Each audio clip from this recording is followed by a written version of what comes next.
Por 5 anos, eu carreguei aquele clube de golfe na minha bolsa, como um lembrete amargo da minha própria humilhação. Ele era o símbolo do dia em que meu irmão, Ryan, me roubou tudo, minha noiva, meu futuro e minha dignidade. Eu jurei que um dia faria eles engolirem cada mentira, cada sorriso falso. E hoje, enquanto via a BMW Série 7 nova na garagem dele, sabia que a hora da minha vingança tinha, finalmente, chegado. A gente acha que sabe o que é dor, até levar a facada no lugar que nunca imaginou, nas costas, dada por quem segurou sua mão na formatura e jurou ser irmão para sempre. A minha história não é sobre perdoar. É sobre equilibrar a conta. E os juros, meus amigos, é uma coisa cruel. A chuva fina de Seattle batia no vidro do meu apartamento minúsculo, no andar mais baixo de um prédio que cheirava a mofo e desesperança. 5 anos. 5 anos desde aquele verão no Country Club de Bellevue, onde o futuro parecia brilhar mais do que o sol sobre os greens impecáveis. Eu, Derek, estava a 1 mês de me formar em engenharia. Megan, a love da minha vida desde o ensino médio, usava um vestido branco simples e um sorriso que era minha maior conquista. E Ryan, meu irmão mais velho, o astro da família, que já tinha uma concessionária de carros de luxo começando a decolar, estava lá como meu padrinho. O presente de despedida de solteiro dele foi uma aula de golfe com um profissional. Para você não passar vergonha no clube quando for sócio, brother, ele disse, rindo, dando um tapa nas minhas costas. Megan riu também, aquele riso cristalino que eu adorava. Eu era péssimo, mas me diverti. No fim, Ryan me deu um dos tacos dele, um driver caríssimo. Guarda. Um dia você vai precisar. Eu guardei. Como um troféu de uma conquista que nunca veio.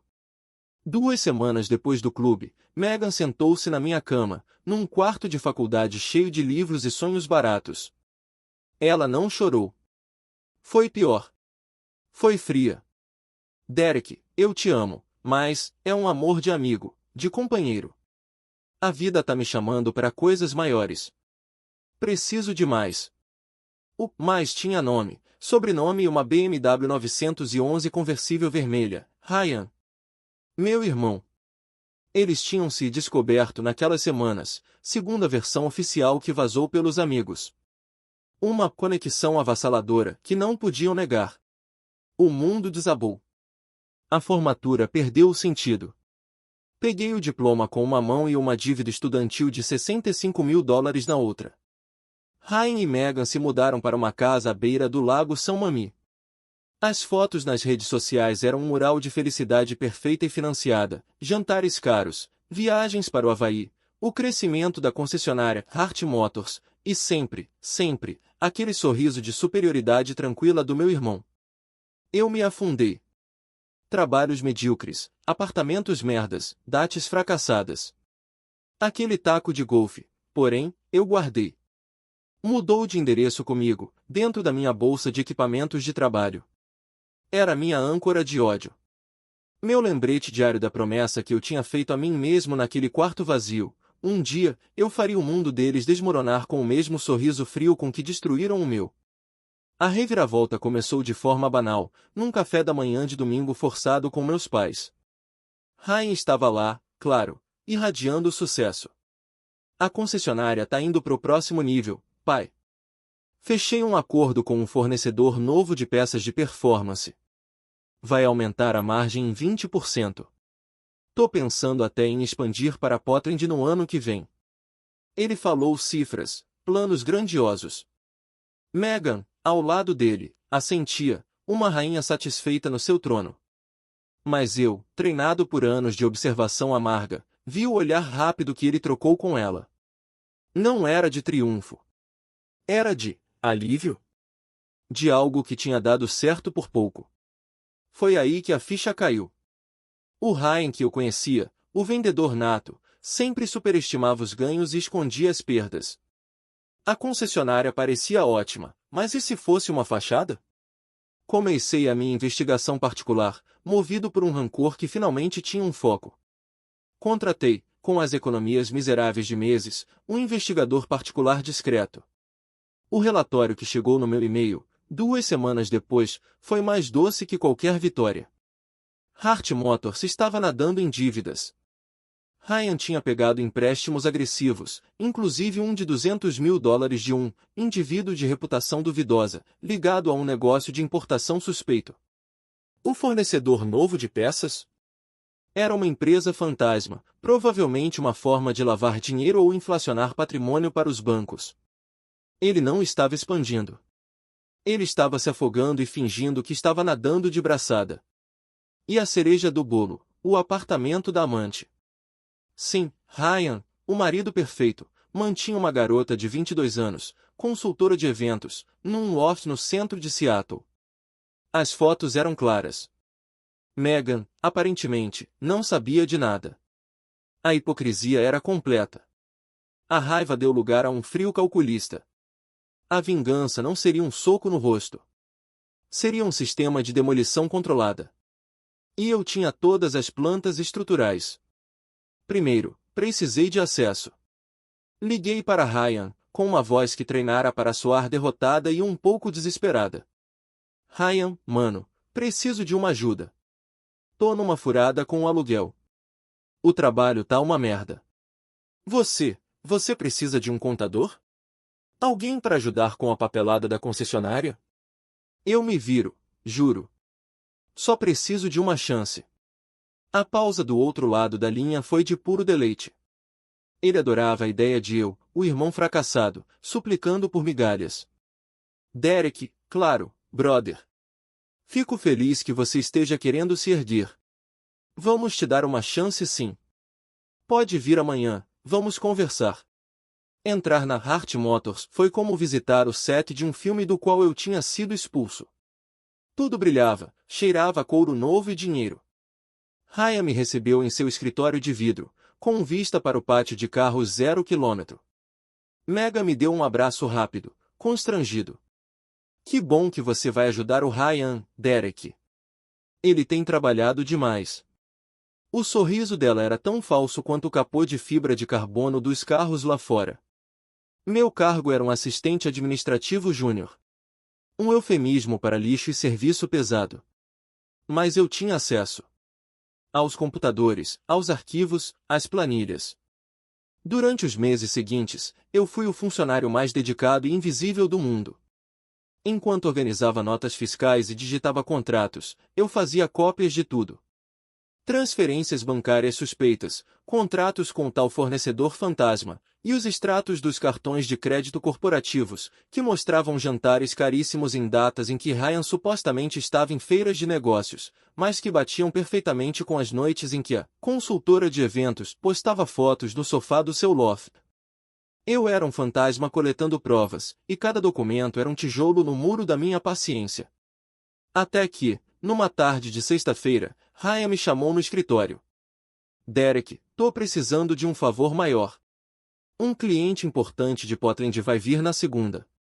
Eu e a Megan vamos almoçar com ele, mas ele vai trazer a família. Preciso que você leve o carro de cortesia para lá, deixe impecável. É a série 7 nova, a que tá na vitrine. Você leva, dá uma polida, abastece com o melhor. Pode ficar com ela no fim de semana para resolver isso. É muita confiança, hein? Ele jogou as chaves na minha direção. Aquele gesto de superioridade, de me tratar como seu servo confiável. A BMW Série 7, azul marinho, com interior de couro bege. O carro dos sonhos dele. O símbolo máximo do sucesso que ele usou para me esmagar. Peguei as chaves. O metal estava frio. Pode deixar, Ryan. Vou cuidar como se fosse meu.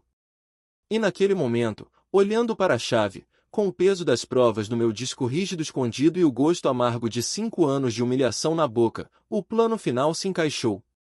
A vingança não seria apenas expô-lo. Seria fazê-lo destruir a própria vida com as próprias mãos. E eu sabia exatamente como começar. Tudo o que eu precisava estava naquela BMW e no celular que Megan, distraída, havia deixado sobre a mesa de conferência ao sair mais cedo naquele dia. A oportunidade era perfeita, e o fim de semana seria longo. Saí da concessionária com a sensação de que segurava não apenas as chaves de um carro de $120.000, mas o detonador da vida do meu irmão. A BMW era um casulo de tecnologia e silêncio. O cheiro de couro novo era intoxicante, um perfume de vitória que eu nunca tinha cheirado de perto. Enquanto dirigia pelas ruas molhadas de Seattle em direção ao meu apartamento de merda, um sorriso lento e gelado se formou no meu rosto. Ryan cometeu seu primeiro erro colossal, subestimar o irmão fracassado. O segundo erro foi entregar nas minhas mãos o maior símbolo do ego dele. Mas o plano exigia sangue frio. Eu não podia simplesmente riscar o carro ou furar os pneus. Isso seria vandalismo barato, de homem pequeno. A minha vingança precisava ser elegante. Legal. Devastadora. A primeira parada foi num estacionamento coberto de um shopping. Lá, com o coração batendo forte não de nervosismo, mas de antecipação, executei a parte mais arriscada do plano. Enquanto estava no escritório, tinha visto Meg anotar a senha do celular num post-it, antes de guardá-lo na bolsa. Uma senha besta, o aniversário do casamento deles. Com o celular dela esquecido sobre a mesa, foi fácil. Em menos de 30 segundos, com o pretexto de levar uma xícara de café vazia, memorizei a sequência. Agora, dentro do carro dele, conectei o celular que eu usava apenas para isso ao sistema de infotainment da BMW. Parei, desliguei. A semente estava plantada. O resto do fim de semana eu usei para dar uma polida perfeita no carro, como um bom servo. Mas também fiz outras coisas. Visitei, em um café distante, o tal indivíduo de reputação duvidosa a quem Ryan devia $200.000. Não me apresentei como irmão. Apresentei-me como um contador preocupado que tinha descoberto irregularidades graves na Hart Motors e achava que o senhor, um importante credor, merecia saber que o patrimônio da empresa estava superfaturado. Dei detalhes vagos, mas suficientes, sobre o fornecedor fantasma. O homem, de terno caro e olhos mortos, apenas assentiu e me agradeceu pela preocupação cívica. Sabia que o relógio da dívida de Ryan agora estava acelerado. Na segunda-feira de manhã, devolvi a BMW. Estava impecável. Ryan nem olhou direito, apenas pegou as chaves e as jogou para seu gerente. O cliente de Portland atrasou. Vai ser quarta agora. Mantém o carro pronto. E se virou para mim. Derek, pega essa pilha de contratos e leva pro scanner. Depois traz um café, preto. Claro, Ryan. A humilhação de servir café era só o tempero. A refeição principal estava prestes a ser servida. A quarta-feira chegou.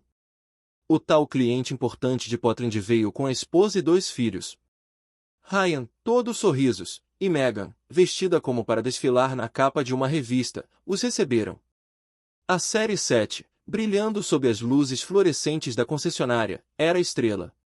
Eu estava na minha mesa, fingindo trabalhar, quando vi o grupo se aproximar do carro.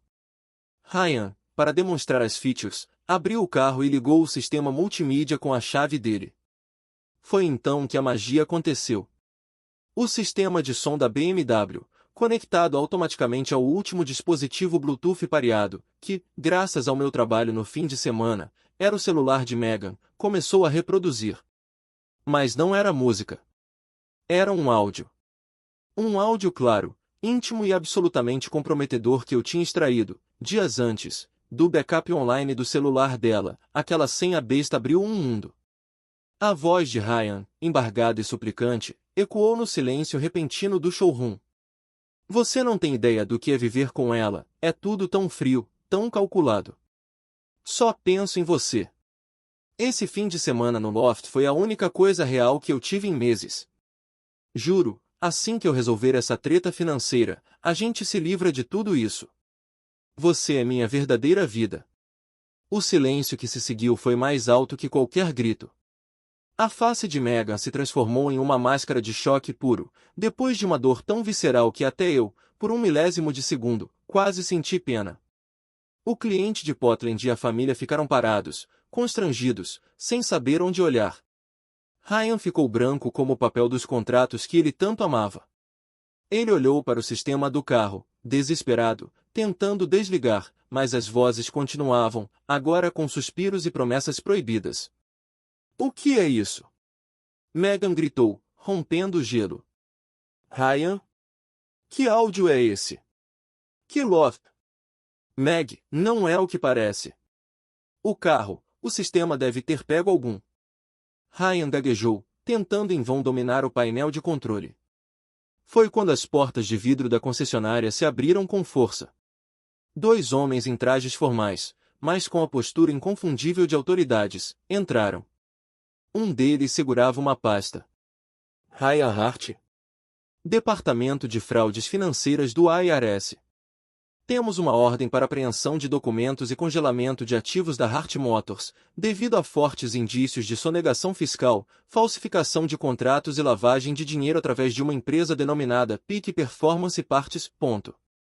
O mundo de Ryan desabou em câmera lenta, na frente da esposa traída, do cliente importante e dos funcionários boquiabertos. Ele olhou para mim, instintivamente. Eu estava parado à distância, meu rosto uma página em branco. Mas nossos olhos se encontraram. E naquele breve instante, ele viu. Viu o conhecimento. Viu a frieza. Viu a vingança de 5 anos materializada naquele caos perfeito. Ele não disse nada. Não precisava. O olhar dele, que outrora era de pena e superioridade, agora era de um terror absoluto e, no fundo, de um reconhecimento horrível. Ele sabia que fui eu. E sabia que não podia provar nada sobre o áudio. A invasão do celular dela? Improvável. As denúncias anônimas ao IRS e ao credor duvidoso? Impossível de rastrear até mim. A cena que se seguiu foi caótica. Megan, em lágrimas de raiva e humilhação, jogou a aliança nele antes de sair correndo. Os agentes do IRS cercaram Ryan. O cliente de Portland foi embora sem dizer uma palavra. Em menos de 15 minutos, o império de fachada ruía. Eu simplesmente peguei minha jaqueta velha e saí. Não fui demitido. A empresa, na prática, não existia mais. Na calçada, respirei fundo o ar úmido de Seattle. A sensação não era de euforia, como eu imaginava. Era de um vazio pesado, mais limpo. Como se uma infecção de anos tivesse finalmente sido drenada. Meses depois, o desfecho era o seguinte: Ryan, processado por crimes financeiros e abandonado por Megan, que entrou com um divórcio rápido e ficou com o pouco que sobrou da casa, aceitou um acordo e pegou uma pena suspensa, mas estava falido e com o nome destruído. A concessionária foi a leilão. Minha vida não virou um conto de fadas. Eu ainda morava num apartamento simples, mas tinha conseguido um emprego decente em uma pequena oficina honesta. O passado tinha virado pó. Num sábado qualquer, encontrei com meu pai para tomar um café. Ele estava envelhecido, magoado com a guerra entre os filhos. Ele perdeu tudo, Derek. Tudo. É triste.